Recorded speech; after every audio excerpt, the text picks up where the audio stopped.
Halo teman-teman Telkom University, selamat datang di podcast kami yang berjudul Judol Tipu Daya Setan di Ujung Jari.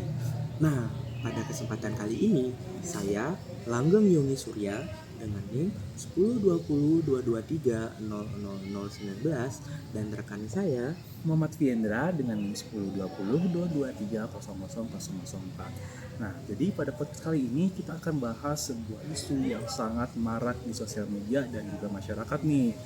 Nah, bahkan isu ini juga menyasar ke seluruh kalangan nih, baik strata yang tinggi maupun strata yang rendah juga. Isu apa tuh Mas Fiendra kira-kira? Isu ini yaitu bahayanya judi online. Nah, benar sekali itu Mas Fiendra. Jadi topik ini tuh sangat krusial karena berkaitan dengan peran kita sebagai khalifah VR yang seharusnya membawa kemaslahatan, bukan kerusakan. Judi online saat ini sudah menyentuh ranah akademik, dunia kerja, hingga kehidupan bermasyarakat nih.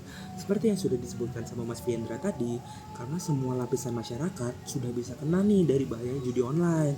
Nah, sebagai mahasiswa yang muslim, kita harus bisa melihat ini dari sudut pandang lain nih Mas Fiendra. Dan sudut pandang ini harus lebih dalam dari orang awam nih. Oke, benar tuh Mas Lang. Nah, jadi judul ini kalau misalnya kita tarik lagi, kita flashback ke belakang nih, baru-baru ini itu banyak sekali kalau teman-teman lihat di komen YouTube, di komen IG, di komen TikTok, bahkan itu banyak sekali yang melakukan pemasaran terhadap si judul ini. Bahkan kalau misalnya kita searching di Chrome ataupun Google, itu juga sering kali website-website itu menyisipkan iklan judul, dan ini sangat masif sekali teman-teman. Nah, dan juga ini berakibat pada mahasiswa kita yang kepo ataupun penasaran dengan judul ini. Kira-kira judul ini bagaimana sih cara kerjanya gitu. Nah, namun mereka pikir bahwa dengan iseng-iseng itu doang, itu tuh bisa dikontrol. Nah, sebenarnya bagaimana sih kira-kira dari mental itu sendiri, khususnya untuk mahasiswa yang iseng ataupun mencoba-coba judul ini gitu kan. Secara kita tahu judul itu sangat masif sekali ya iklannya gitu. Ya oke, jadi menurut saya sih sebenarnya lebih ke prihatin ya dengan teman-teman kita yang sudah terdampak. Karena ya judi ini kan sebenarnya memberikan kemenangan kecil secara acak ya, untuk memicu dopamin di otak nih. Jadi ini tuh membuat pemainnya tuh merasa, wah kita nih harus menang nih, harusnya sebentar lagi kita bisa, sehingga dia bakal terus menerus mencoba. Dan hal ini tuh juga masuk ke dampak mentalitas dari pemain tersebut nih, karena itu tuh sudah mempengaruhi yang namanya kecanduan ya. Ini sudah masuk ke tipu daya setan nih teman-teman. Allah Subhanahu wa taala sendiri dalam surah Al-Maidah ayat 91 menjelaskan bahwa setan bermaksud menimbulkan permusuhan dan kebencian melalui khamar dan judi, serta menghalangi manusia dari mengingat Allah nih teman-teman. Itu. Oke, bagus sekali masalah. Jadi kalau misalnya kita flashback lagi ya tadi, bahwa judi ini itu hanya memberikan kemenangan saat gitu ya. Nah, Betul.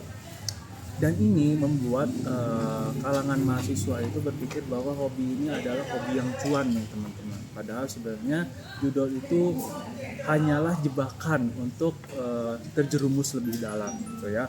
Nah, menurut Mas Elang, bagaimana sih integritas dari seorang mahasiswa khususnya yang sudah terjerat judul ini terkait dengan perkuliahan ataupun pekerjaan nanti kira-kira? Oke. Mungkin dampaknya ya terkait integritas nih buat teman-teman kita yang sudah terjerat judol, mungkin dari akademik dulu ya. Jadi kecanduan itu bisa merusak konsentrasi nih Mas Fiendra. Kecanduan itu bisa bikin mahasiswa jadi yang seharusnya belajar untuk bekal di dunia kerja nanti atau kerja di industri nanti, malah jadi menghabiskan waktu dan uang semesterannya untuk main slot dan judi terus menerus. Dan hal itu kan akan menimbulkan efek domino ya. Jadi misalkan dia tidak membayar uang semester pada semester ini, maka ia sudah membohongi beberapa pihak nih, membohongi orang tua, membohongi kampus, dan juga ada pihak yang dirugikan gitu. Nah, bahayanya dari riswah dan korupsi itu, misal candu atau judi kan sering kali menjadi pintu masuk ke dosa lain ya, kayak misalkan mencuri, meminjam uang tanpa izin, jadi kayak nepotisme, atau orang dalam meminjam uang. Itu tuh bisa kejadian nih Mas Fiendra. Jadi saat ini tuh bisa dipupuk. Jadi kalau misalkan kita melihat rekan-rekan kita yang judol, itu tuh kayak kita melihat perilaku-perilaku yang saya sebutkan tadi dipupuk sedari dini, dan itu tuh sangat bertentangan tuh Mas Fiendra dengan nilai keislaman yang menuntut kejujuran dan kerja keras nih teman-teman. Itu. Bagus banget ya insight-nya.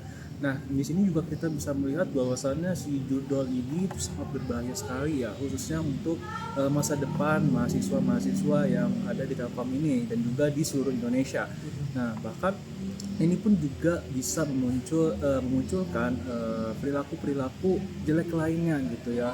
Misal dari judol itu dia mencuri karena uangnya habis di judol atau bagaimanapun dan sejenisnya gitu ya. Tuh, sekarang Nah, Mas Fiendra. sangat berbahaya ya teman-teman. Nah, menurut Mas Elang nih, kalau misalnya mahasiswa kita itu udah terlanjur terjerumus ke dalam siklus judol ini, nah kira-kira bagaimana sih langkah konkret yang bisa dilakukan nih mahasiswa buat mengembalikan masa depan yang akan dilaluinya nanti gitu ya? Oke, jadi kasarannya kalau udah terlanjur kecebur nih, apa sih yang harus kita lakuin ya? Mungkin ada tuh yang namanya taubat nasuha. Jadi kita tuh seharusnya bisa menyadari nih bahwa harta yang didapat secara batil atau secara yang tidak terpuji atau yang jelek lah kasarannya, tidak akan membawa berkah nih bagi akhirat. Dan hal ini tuh juga bisa berdampak langsung nih teman-teman ke kehidupan teman-teman. Misal teman-teman mendapatkan uang dari judol, tapi teman-teman memakainya itu untuk makan. Nah, itu tuh bisa suatu saat nanti makanan yang masuk ke dalam tubuh kita akan menjadi pengaruh buruk nih bagi diri kita ataupun di sekitar kita nih Mas Fiendra. Selanjutnya, cara penanggulangannya nih.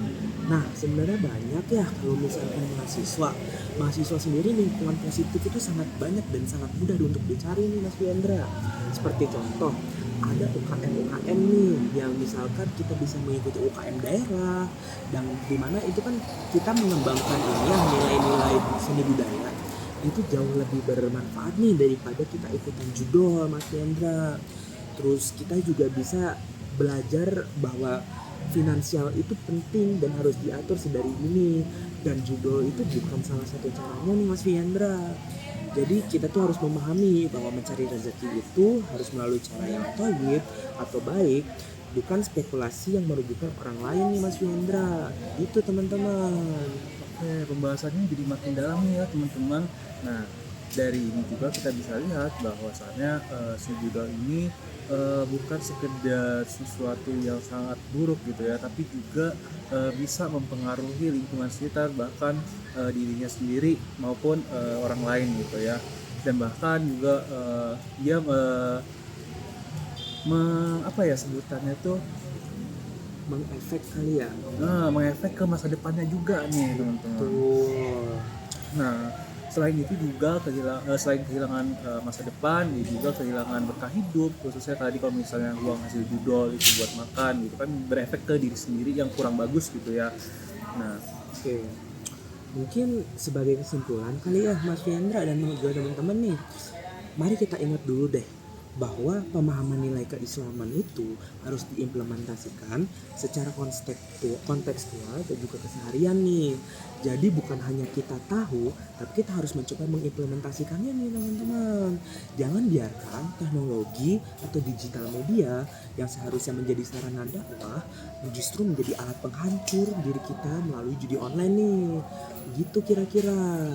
Jadi teman-teman kan sudah paham ya bahwa semua lapisan masyarakat tuh bisa terkena, dan teman-teman juga bisa cari tuh langkah preventifnya mulai dari sosial media, misalkan di Instagram atau di Google. Teman-teman juga bisa cari tuh langkah-langkah atau cara preventif dari mahasiswa atau orang pekerja untuk menghindari judol, dan cara kita memahami finansial nih Mas Fiendra. Jadi kita sebagai mahasiswa Islam ataupun rekan-rekan kita yang sudah terdampak bisa kembali pulih nih dari bahaya judul ini. Oke, betul teman-teman. Jadi kita itu juga kan di Telkom juga banyak ini ya sarana-sarana positif nih. Tadi yang udah disebutkan kayak UKM ataupun himpunan juga ataupun lainnya. Nah, dengan demikian semoga teman-teman yang mendengarkan podcast ini gitu bisa mendapatkan manfaat ataupun insight baru nih terkait judol, ataupun misal teman-teman ada yang kurang beruntung nih kejebak judol. Nah, mungkin dengan melihat podcast ini teman-teman bisa tahu bahwa ada banyak sekali sarana untuk menanggulangi si judol ini nih teman-teman. Dengan demikian podcast ini kami tutup. Wassalamualaikum warahmatullahi wabarakatuh. Kami undur diri. Assalamualaikum.